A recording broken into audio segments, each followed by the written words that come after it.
Good morning students, good morning बच्चों। Audio video clear है क्या? एक बार कमेंट कर दीजिए। ऑडियो वीडियो क्लियर है या नहीं?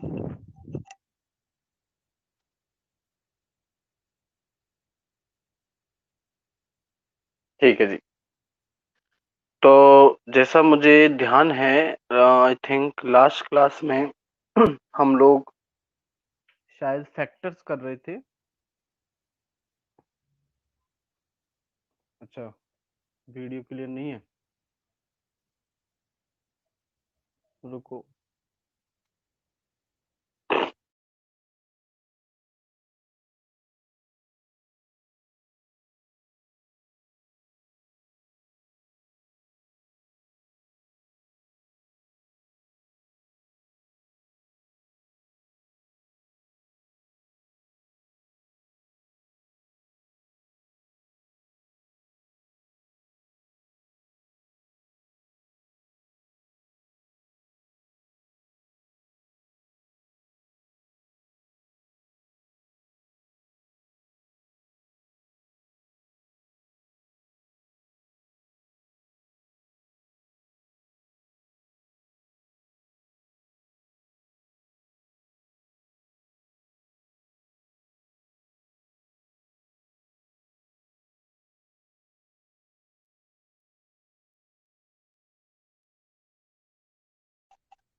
अभी बच्चों, अभी चेक कीजिए ऑडियो वीडियो क्लियर है या नहीं। बेटा, यहाँ स्पीड तो वाईफाई की काफी अच्छी आ रही है, वीडियो क्लियर क्यों नहीं है?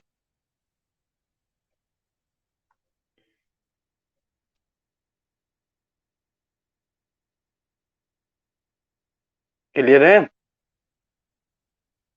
ठीक है। लास्ट क्लास में हम लोग कर रहे थे फैक्टर्स अफेक्टिंग एड्सॉर्प्शन। ऐसे फैक्टर जो कि एड्सॉर्प्शन को अफेक्ट करते हैं। हम लोगों ने आई थिंक उसमें नेचर ऑफ द गैस कर लिया था, हमने सरफेस एरिया जो है वो भी कर लिया था, और शायद अब हमें effect of pressure, effect of pressure हम लोगों को करना है। Effect of pressure. हाँ जी। तो उस फैक्टर में नेक्स्ट फैक्टर बना दीजिए effect of pressure. Effect of pressure में एक कर्व, एक ग्राफ हम लोगों ने बनाया है। ये ग्राफ है एक्स अपॉन एम और प्रेशर के बीच में। एक्स अपॉन एम क्या है देखिए।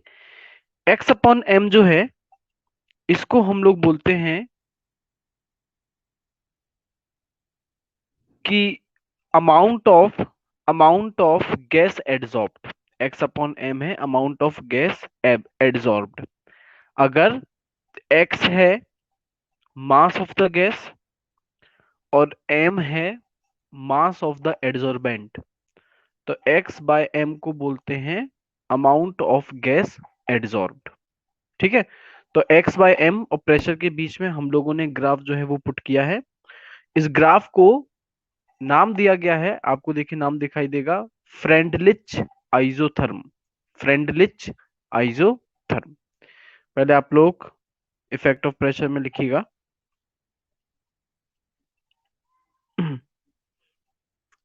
According to according to Freundlich isotherm, according to Freundlich isotherm, isotherm comma, if if x is the mass of gas adsorbed, if x is the mass of gas adsorbed, x is the mass of gas adsorbed, and m, small m, and m is the mass of adsorbent, and m is the mass of adsorbent,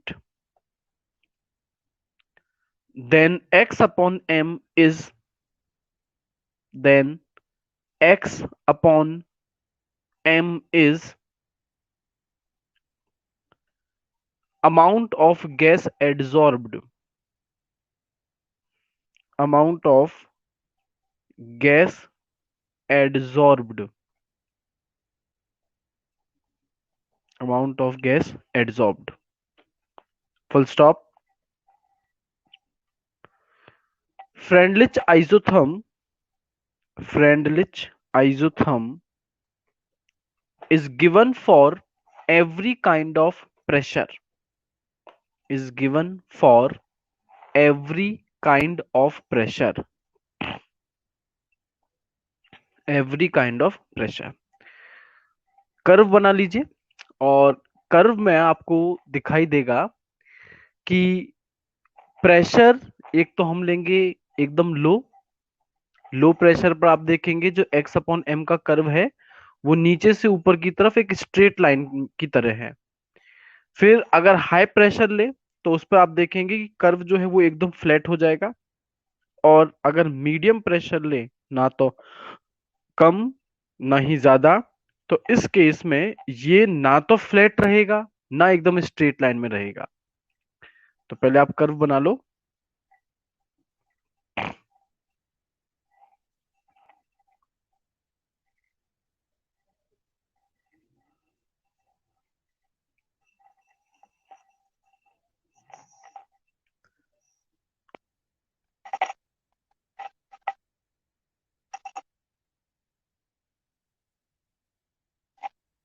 बेटा video blur, बेटा speed यहाँ पर 1 Mbps से भी ऊपर की आ रही है वाईफाई से, पर वीडियो क्लियर क्यों नहीं है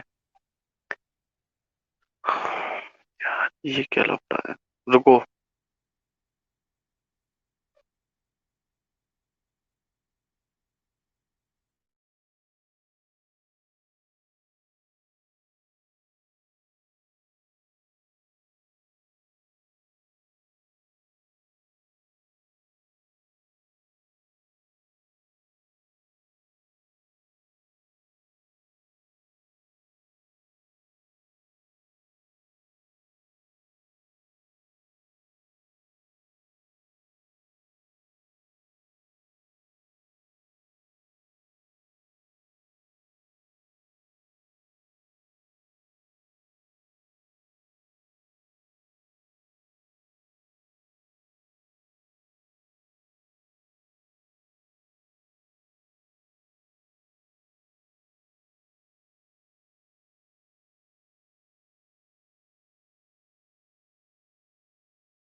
बच्चों अभी देखिए,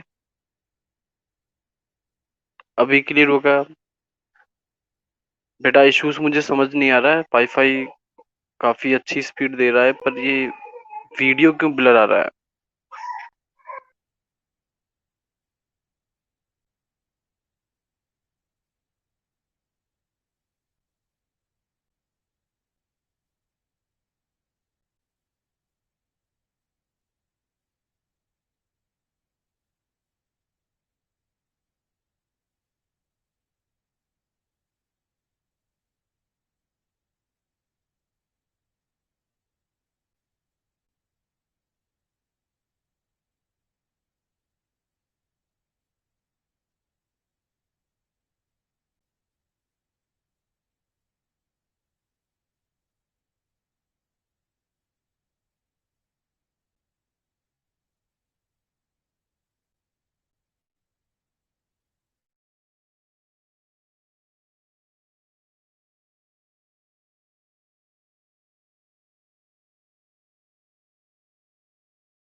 अभी भी क्लियर नहीं है क्या बच्चों?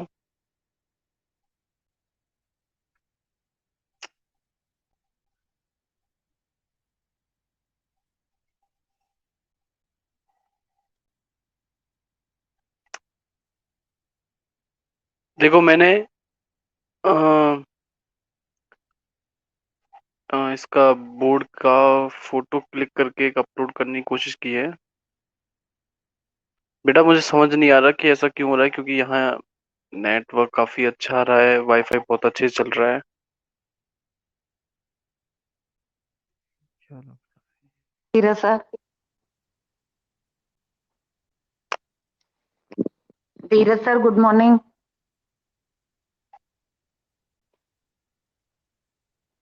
जी मैम। सर, ब्लर है बोर्ड, बिल्कुल कुछ नहीं दिख रहा है, ब्लर है। मैं भी वही सोच रहा हूँ, क्योंकि यहाँ पे मतलब जो मेरा जो वाईफाई है वो काफी सर अच्छे एक से बार काम कर वापस रहा से है। रीस्टार्ट कर लीजिए, वापस से ठीक है। लॉग आउट करके वापस से करिए सर एक बार। ठीक है।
बच्चों एक बार चेक करो।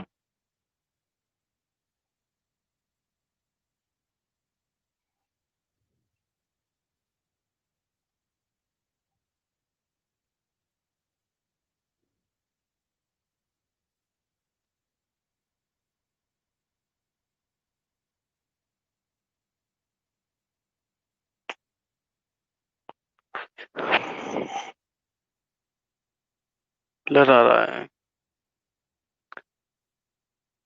रुको मैं एक सेकंड राउटर दूसरा लगा के देखता हूँ, रुको थोड़ा सा वेट करो।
बच्चों अब एक बार देखिएगा, आई होप इस बार जो है सुधार हो जाना चाहिए।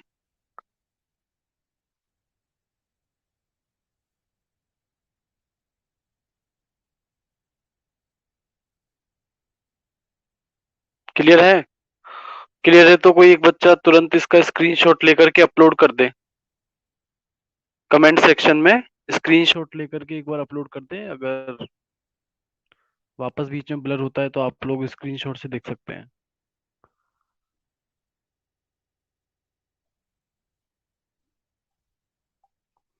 क्योंकि बेटा राउटर भी मैंने चेंज कर लिया। ठीक है, तो रवि कुमार वर्मा ने बच्चों आप लोगों के लिए एक स्क्रीनशॉट जो है वो अपलोड किया है। आप लोग अगर नहीं क्लियर आता है तो आप लोग वहां से एक बार देख सकते हैं ना। तो हाँ जी, तो आप लोग सबसे पहले तो जो फ्रेंडलिच आइसोथर्म है उसे ड्रॉ कर दीजिए, जिसमें एक्स बाय एम और प्रेशर, इसके बीच में कर्व जो है वो सेटअप किया गया है। और तीन कंडीशंस के लिए इस कर्व के थ्रू फ्रेंडलिच आइसोथर्म में बताया गया है कि ये जो एक्स बाय एम है ये प्रेशर के डायरेक्टली प्रोपोर्शनल होता है। पहले आप लोग थोड़ा सा कॉन्सेप्ट समझ लो। देखो हम लोग पढ़ रहे हैं जो गैसेस का एड्सॉर्प्शन है किसी सॉलिड एड्सॉर्बेंट के ऊपर। अगर हम लोग, भाई एड्सॉर्प्शन के दौरान हो क्या रहा है, गैसेस के जो पार्टिकल्स हैं जो इधर उधर भाग रहे थे, अब वो आकर के एक पर्टिकुलर जगह पर एक पर्टिकुलर सरफेस एरिया पर आकर के चिपक रहे हैं, वहां पर आकर के सेटल डाउन हो रहे हैं। अगर आप प्रेशर बढ़ाएंगे तो क्या गैसेस के पार्टिकल्स एक दूसरे के क्लोजर आएंगे और एक जगह पे सेटल डाउन होंगे? क्या प्रेशर बढ़ाने पर ऐसा ही होता है? कमेंट करके बताओ। क्या गैसेस पर प्रेशर बढ़ाने पर ऐसा ही होता है कि गैसेस के पार्टिकल्स नजदीक आते जाते हैं और एक जगह पर सेटल डाउन होते चले जाते हैं? अब मतलब इधर उधर वो भाग नहीं पाते।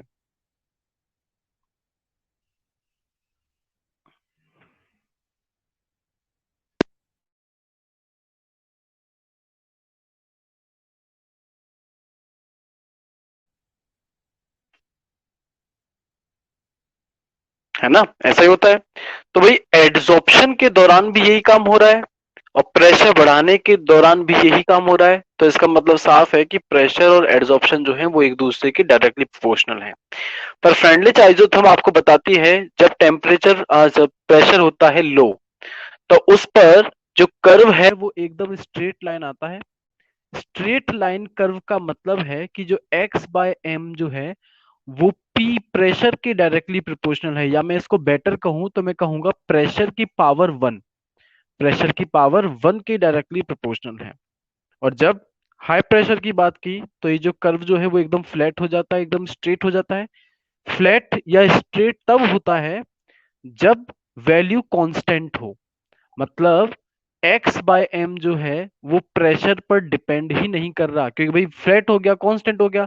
अब प्रेशर तुम कितना ही बढ़ाते जाओ, ये जो आपका कर्व है ये एकदम स्ट्रेट फ्लैट ही रहेगा। तो मतलब अब ये प्रेशर पर इंडिपेंडेंट हो गया।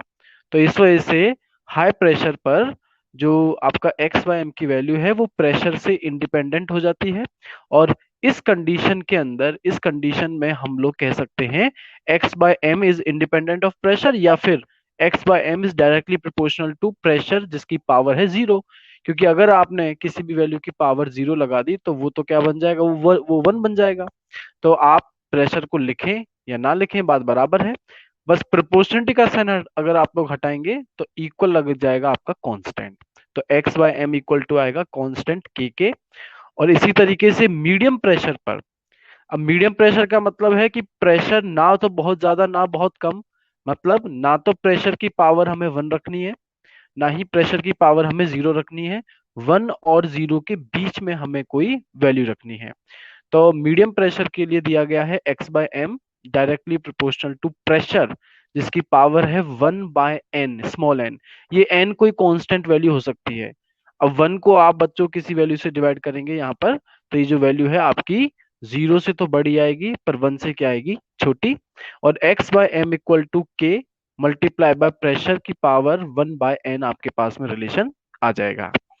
अगर इस मीडियम प्रेशर के रिलेशन का मैं दोनों तरफ लॉग निकालूं तो लेफ्ट साइड में तो लग जाएगा log X by M equal to log K P. यहां पर बच्चों अपनी लॉग की एक आइडेंटिटी लगती है। आइडेंटिटी क्या है, log a into b equal to आता है log a plus log b. तो ये आपका बन जाएगा लॉग के प्लस लॉग पी की पावर वन बाय एन। अभी जो लॉग पी की पावर वन बाय एन है इसमें फिर से एक आइडेंटिटी लगती है, पिछले चैप्टर में हम लोग अच्छे से करके आए हैं। क्या है, लॉग ए की पावर बी किसके इक्वल आता है, बी लॉग ए। तो उस हिसाब से ये आपका log p की पावर वन बाय एन बन जाएगा, one by n log p। और आपके पास में लास्ट रिलेशन आ जाएगा log x by M equal to log k plus one by n log p। इस लास्ट रिलेशन को ही हम लोग फ्रेंडलिच एडजॉर्प्शन आइसोथर्म कहते हैं। ठीक है, तो आप लोगों ने कर्व बना लिया। उसके बाद में तीनों conditions at low pressure, at high pressure, eight medium pressure लिख लीजिए। और लास्ट में मीडियम प्रेशर जो है उसका दोनों साइड आपको लॉग लेना है और आखिरी जो रिलेशन है वो आपको सेटअप करना है। करिए जल्दी से।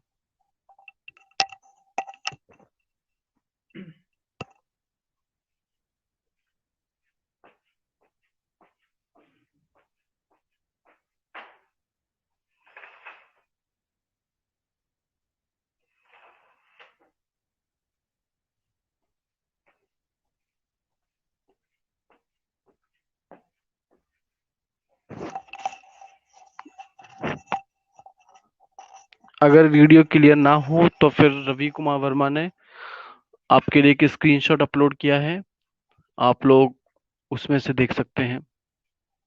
वैसे तो मैंने भी कोशिश की थी अपलोड करने की पर शायद वो हुआ नहीं।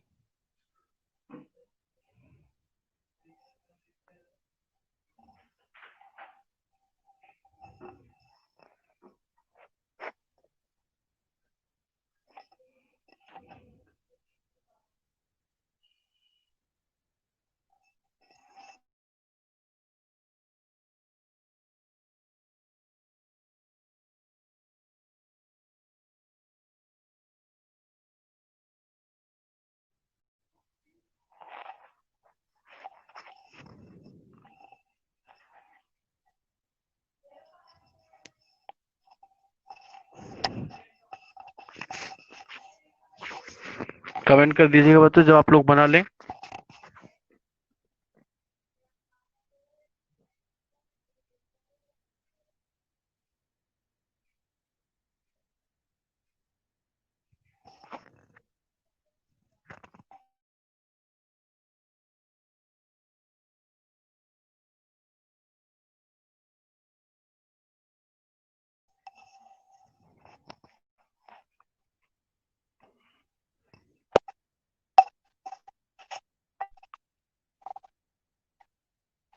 ठीक है।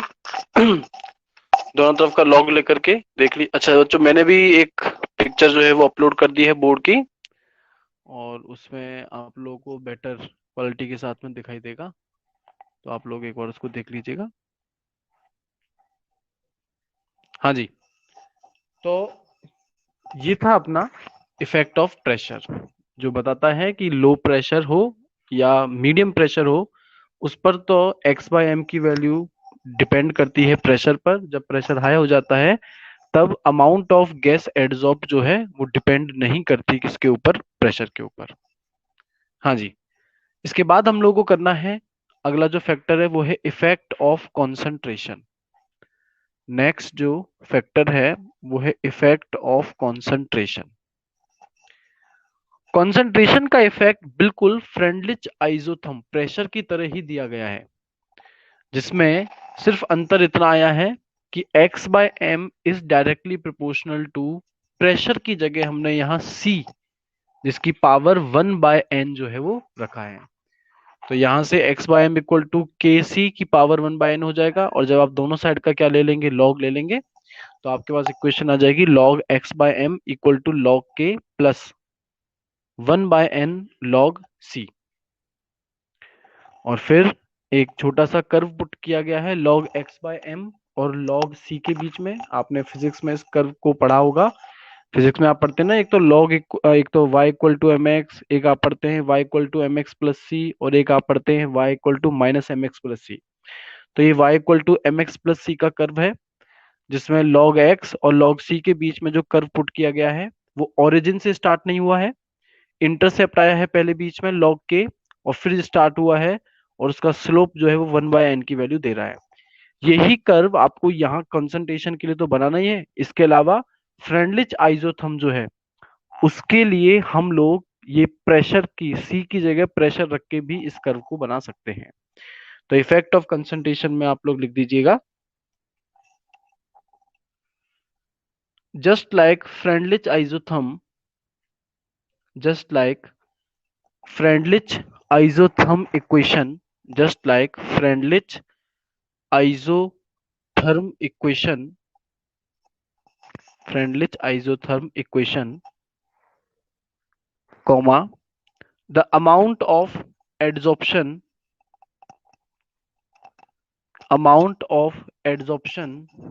is is directly proportional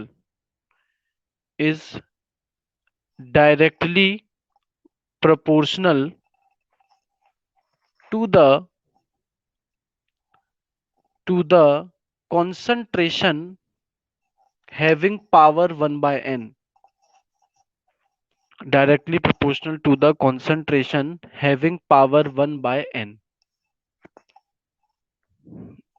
और बच्चों पूरा रिलेशन बना लो, ग्राफ बना लीजिए। यही ग्राफ आपको फ्रेंडली आइसोथर्म के लिए भी बनाना है, बस सी की जगह पी आ जाएगा प्रेशर। और जब हो जाए तो आप लोग कमेंट कर दीजिएगा।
बच्चों जो आप कर लें तो कमेंट कर दीजिएगा।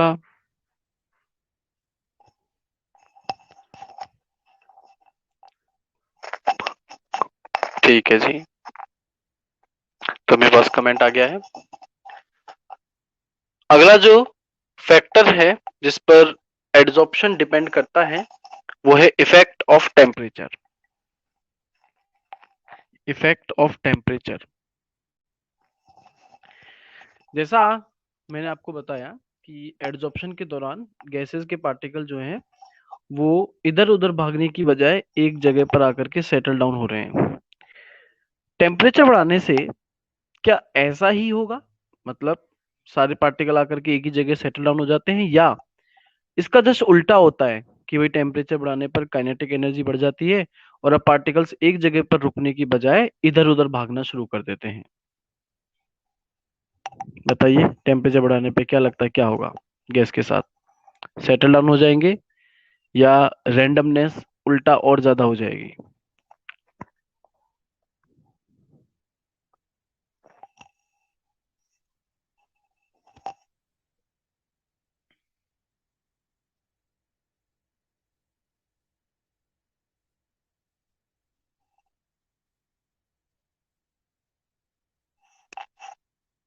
रेंडमनेस इंक्रीजेस, ठीक है, बहुत सही। तो रेंडमनेस बढ़ जाएगी। अब भैया रेंडमनेस बढ़ना एड्सॉर्प्शन का जस्ट रिवर्स है, उल्टा है। तो इसका मतलब टेम्परेचर और एड्सॉर्प्शन जो है वो एक दूसरे के इनवर्सली प्रोपोर्शनल हुए। तो आप लोग इसमें लिख दीजिएगा on increasing the temperature, on increasing the temperature, comma,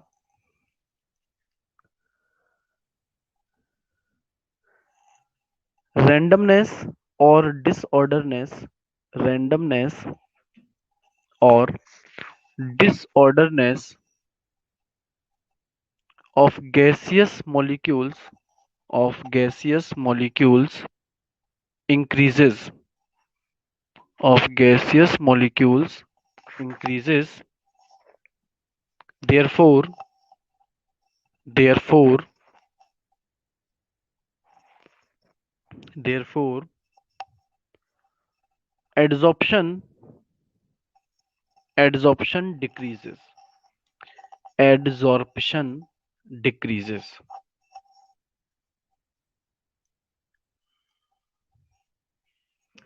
ठीक है, तो ये आपके फैक्टर्स हो गए। अब बोर्ड में एक क्वेश्चन आता है कि why adsorption is always exothermic, adsorption हमेशा एक्सोथर्मिक ही क्यों होता है? एक्सोथर्मिक का मतलब एनर्जी एब्जॉर्ब होती है एड्सॉर्प्शन के दौरान कि एनर्जी रिलीज होती है? एक्सोथर्मिक का मतलब एनर्जी रिलीज होती है एड्सॉर्प्शन के दौरान या फिर एनर्जी जो है वो एब्जॉर्ब होती है?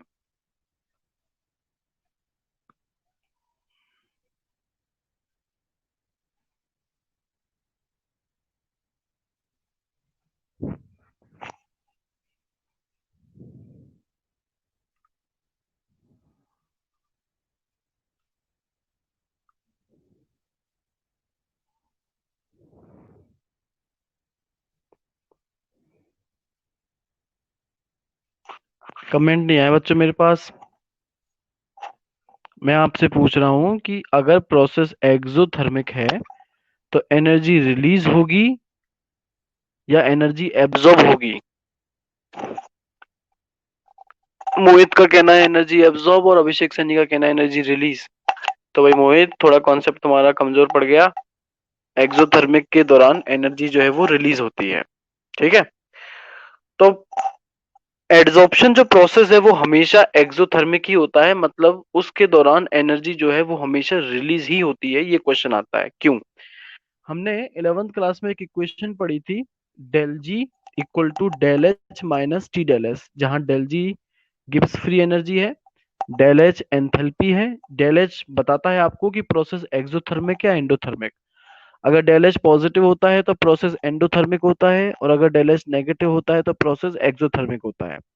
Minus T del S, T temperature है और जो डेल एस है वो है चेंज इन एंट्रोपी, रेंडमनेस। ठीक है, तो जब एड्सॉर्प्शन होता है तो मुझे आप लोग सबसे पहले, अच्छा आप लोगों को ये चीज जरूर पता होगी कि किसी भी स्पॉन्टेनियस या फीजिबल प्रोसेस के लिए डेल जी की वैल्यू जो है वो हमेशा नेगेटिव में ही आनी चाहिए। तो यहाँ अगर डेल जी नेगेटिव आया तो एड्सॉर्प्शन होगा वरना नहीं होगा। डेल जी मुझे नेगेटिव लाना है। मेरा क्वेश्चन आपसे ये है कि जब एड्सॉर्प्शन होगा तो गैसेस की एंट्रोपी इंक्रीज होगी या डिक्रीज हो जाएगी?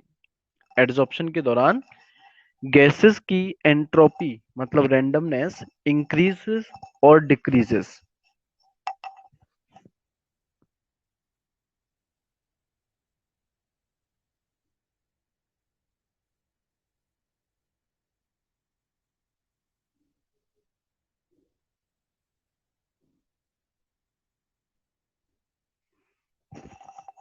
एंट्रोपी रैंडमनेस इंक्रीज हो जाएगी या डिक्रीज कर जाएगी?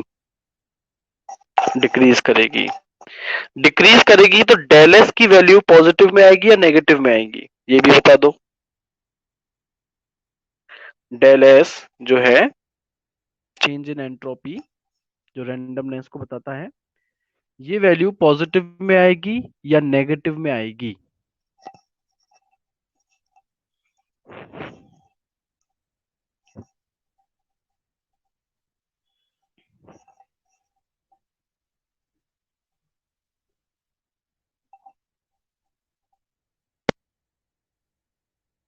नेगेटिव में आएगी। तो इसका मतलब डेल एस अगर नेगेटिव में है तो टी डेल एस के सामने माइनस साइन लगा है, तो ये डेल एस माइनस और टी डेल एस के सामने माइनस साइन है, माइनस माइनस बन जाएंगे प्लस। अब टी डेल एस तो बन गया भाई साहब प्लस। हमें प्रोसेस स्पॉन्टेनियस रखना है तो डेल जी नेगेटिव में चाहिए। अब ये डेल जी नेगेटिव में कब आएगा? जब डेल एच पॉजिटिव में बहुत ज्यादा हो या डेल एच नेगेटिव में बहुत ज्यादा हो। टी डेल एस वाला सिस्टम जो है फैक्टर वो तो पॉजिटिव में कन्वर्ट हो गया। डेल जी नेगेटिव में लाने के लिए डेल एच पॉजिटिव में बहुत ज्यादा होना चाहिए या डेल एच नेगेटिव में बहुत ज्यादा होना चाहिए?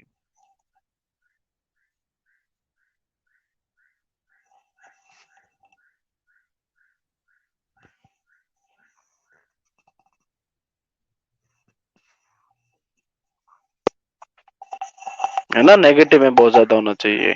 और भैया मैं जैसा मैंने बताया कि डेल एच आपको बताता है प्रोसेस एक्सोथर्मिक होगा या एंडोथर्मिक।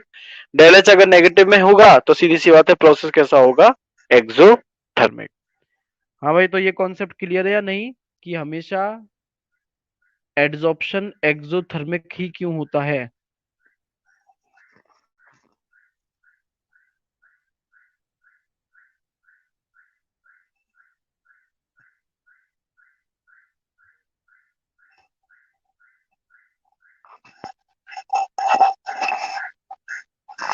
ठीक है, क्लियर है, बहुत बढ़िया। तो फिर नोट बनाओ और नोट में लिखिएगा, adsorption process is always exothermic is always exothermic and the value of del H is negative, and the value of del H is negative because during adsorption during adsorption entropy of gaseous molecules entropy of gaseous molecules decreases entropy of gaseous molecules decreases and del S becomes negative and del S becomes negative becomes negative.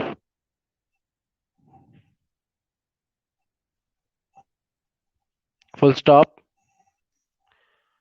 According to Gibbs-Helmholtz equation, according to Gibbs Helmholtz HELMHOLTZ, Helmholtz equation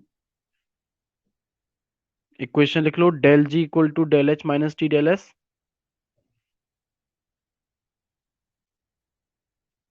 del G equal to del H minus T del S, comma del g should be negative for spontaneous process.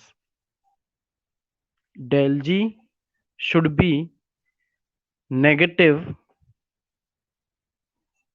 for spontaneous process. For spontaneous process. For spontaneous process. Full stop. If del s is negative, if del s is negative, then del g then del g can be in negative only when can be in negative only when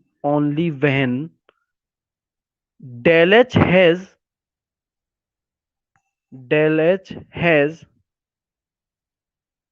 more negative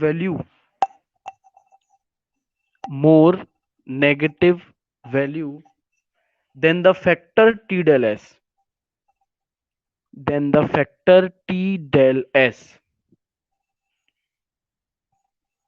full stop. Therefore, for a spontaneous adsorption,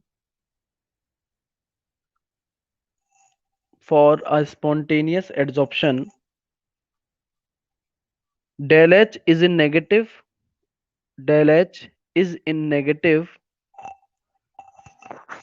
and the process is always exothermic, and the process is always exothermic.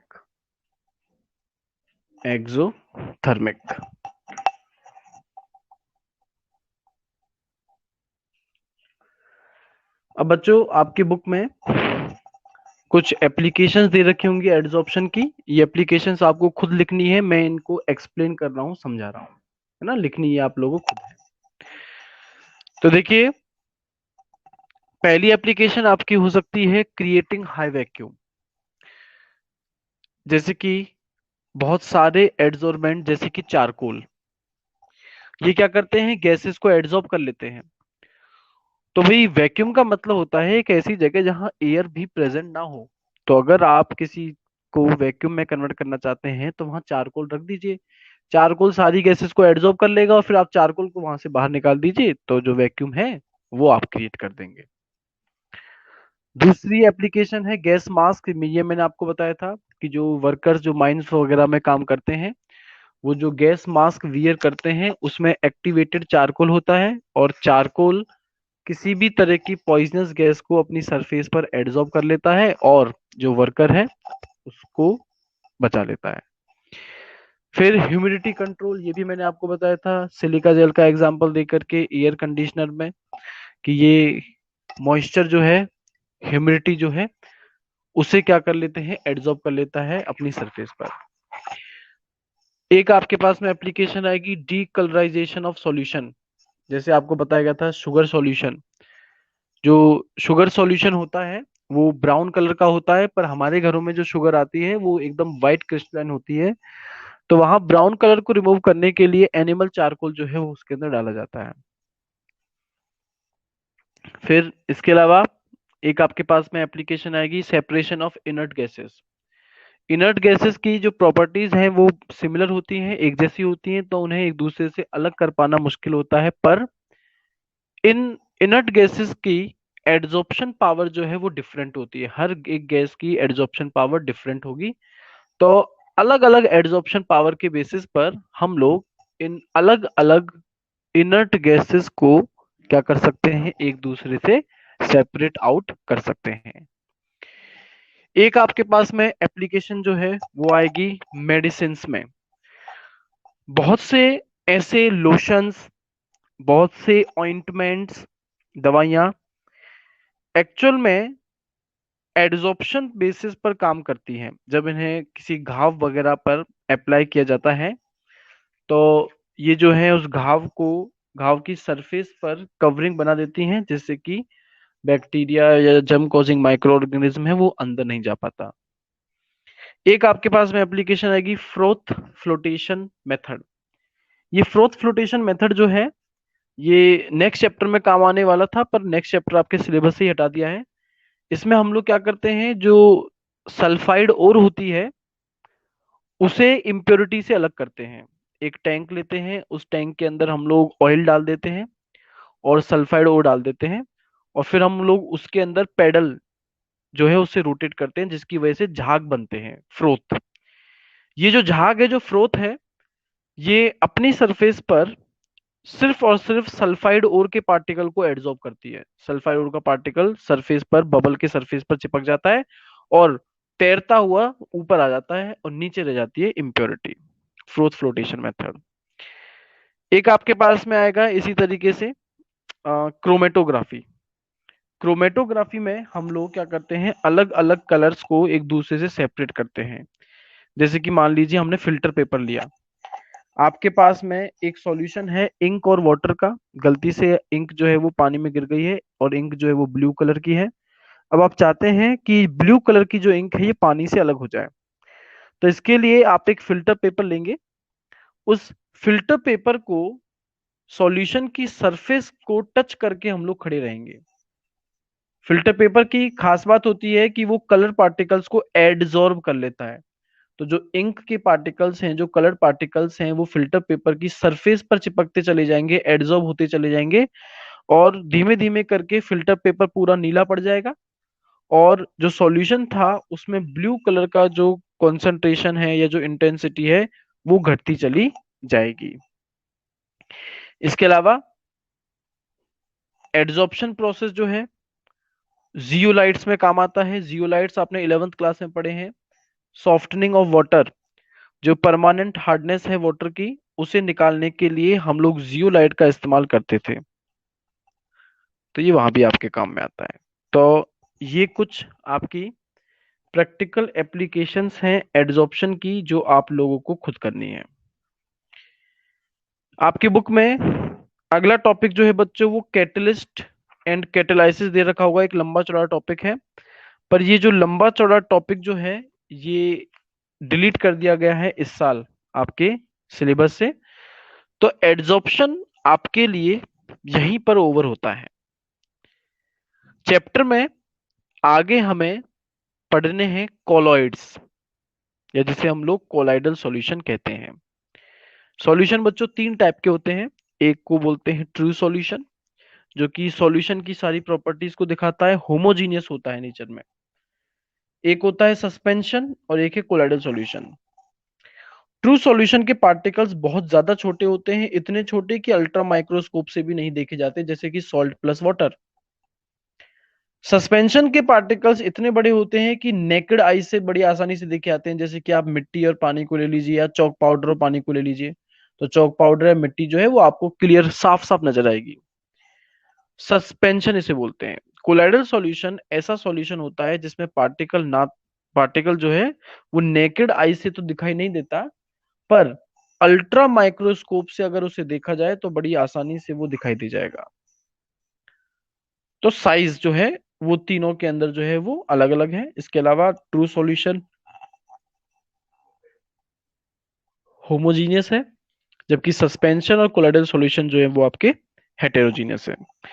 True solution में particle का size 1 nanometre से भी छोटा होता है, suspension में 1000 nanometre से भी बड़ा होता है, और जबकि कोलाइडल सॉल्यूशन में 1 नैनोमीटर से 1000 नैनोमीटर के बीच में कोलाइडल पार्टिकल जो है उसकी रेंज होती है। तो ट्रू सॉल्यूशन, सस्पेंशन और कोलाइडल सॉल्यूशन, इनकी हम लोग बात आगे भी कंटिन्यू रखेंगे, पर नेक्स्ट क्लास में। तो चलो बच्चों, हम लोग जो है नेक्स्ट क्लास में आपसे बात करेंगे आगे।